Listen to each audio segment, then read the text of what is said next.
Olá pessoal do Oitavo, tudo bem com vocês? Vamos aqui fazer o nosso podcast de história. Bom, pessoal, ao longo desse segundo bimestre aí, finalizando o segundo bimestre, nós falamos muito sobre os povos, né? Sobre algumas revoltas, aprendemos o significado de revolta, de revolução, entendemos as diferenças e, acima de tudo, falamos muito aí sobre a América Espanhola, né? O famoso hoje em dia conhecido como Haiti, né?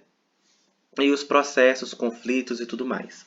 Então, através disso, na página 93, está pedindo aí, né? Tem uma finalização aí, mas eu vou desconsiderar. Está pedindo para você fazer um trabalho escrito, tá? Então, basicamente, o que que eu vou... Prestem bem atenção no que eu vou pedir, tá? Você vai escolher, tá? Desde a página... Vou mostrar aqui, tarará, que envolve esse capítulo.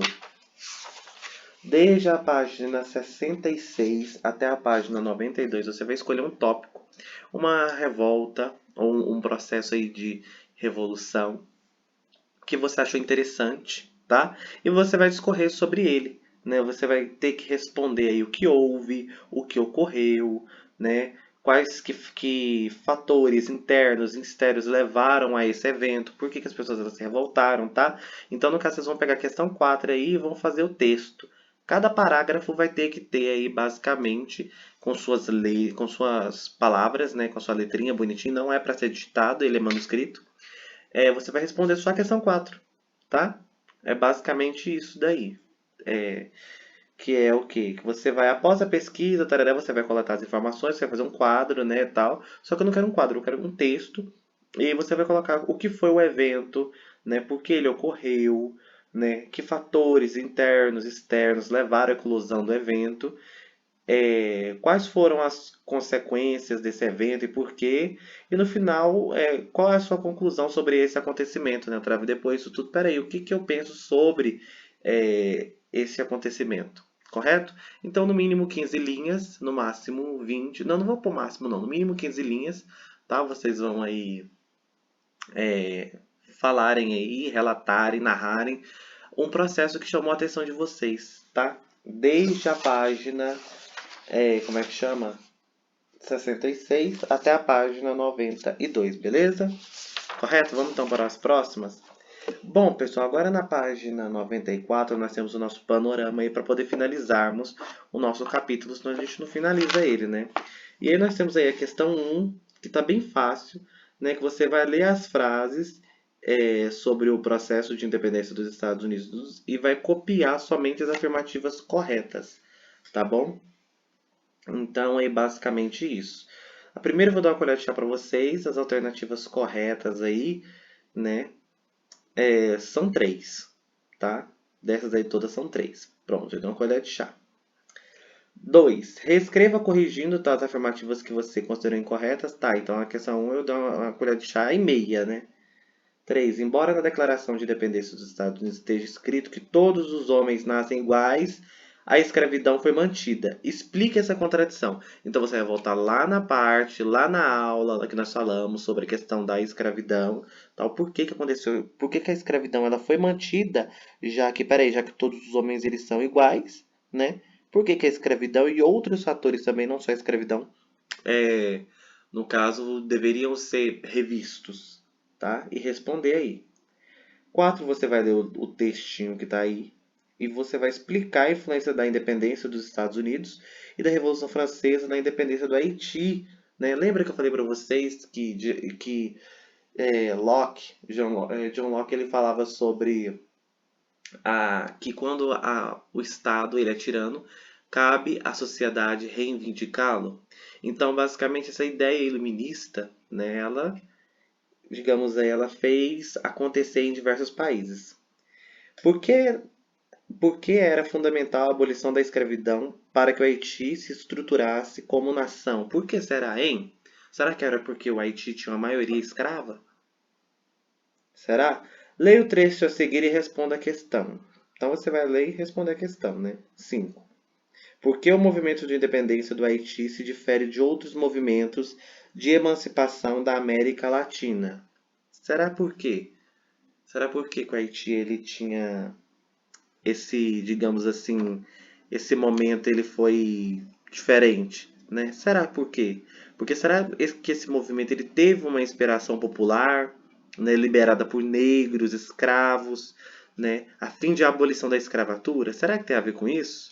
Né? Aproximando a independência, ou seja, de escravos a independentes? 6. Em 1807, quando as tropas de Napoleão depuseram o rei espanhol Fernando VII, as elites crioulas juraram fidelidade a este e formaram as juntas governativas, que mesmo ligadas à Espanha, passaram a ter autonomia política. Após o fim das guerras napoleônicas, o que a Espanha tentou fazer com as colônias da América? Lembram que lá no caso, a elite crioula ela era um pouco revoltada, porque no caso ela não tinha os direitos, os mesmos direitos que os outros tinham, porque eles não eram considerados, digamos assim, espanhóis de nascença, eles não nasceram na Espanha, então com isso eles queriam reivindicar os direitos dele, e quando aí Fernando VII ele foi, no caso assim, deposto, eles juram fidelidade, né, à governativa, né, do irmão de Napoleão Bonaparte, né? E no final de tudo, né, o que que a Espanha tentou fazer com essas colônias da América? Vocês se lembram, né, do domínio, né, com o final do domínio, afinal, né, o do domínio napoleônico na Europa, né? A Espanha ela tentou retomar o poder ou não? E depois, as elites crioulas, será que elas almejavam as mesmas estratégias políticas que a Espanha ela tinha ou não? É uma questão aí que vocês vão ter que responder.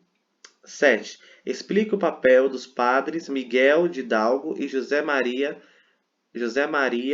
Morelos na independência do México, tá? Então você tem que lembrar do padre Hidalgo, né, que ele liberou um grupo rebelde que, né, enfim, foi e mestiços, né, que lutavam contra a exceção de tributos, de cobrança de impostos, né, contra a coroa espanhola. E você vai ter que lembrar também que esse movimento ele foi derrotado, foi fuzilado e depois, né, José Maria Morelos, ele liderou um outro movimento que até que enfim ele proclamou a independência do México, tá? Basicamente isso. 8. Observe novamente as imagens da página 66 e 67, que tem ao centro o Padre Miguel Hidalgo e reflete o início do processo de independência do México. Depois faça o que se pede. Descreva a imagem. Tararara. Então essa daí tá bem tranquila, né, pessoal? Essa daí a 8 tá bem tranquila. Você vai olhar a cara e crachar, né? 9. Em 1813, o padre José Maria Morelos escreveu um projeto de constituição para o México. Leia os trechos do projeto e responda a questão. Então você vai voltar lá, né? Na verdade está aqui, né? Quais influências iluministas aparecem no projeto de Morelos? Bom, você tem que lembrar que ideias iluministas basicamente são contra o absolutismo. O que é absolutismo? O rei e todos os três estados aí, os três estados no seguinte, né? O primeiro e o segundo estado, né? Com muitos privilégios. Então o absolutismo ele vai contra isso. O absolutismo, não, perdão, o iluminismo ele vai contra o absolutismo de uma forma totalmente, digamos assim, tô pensando bem, elaborando bem a palavra aqui para poder não falar né?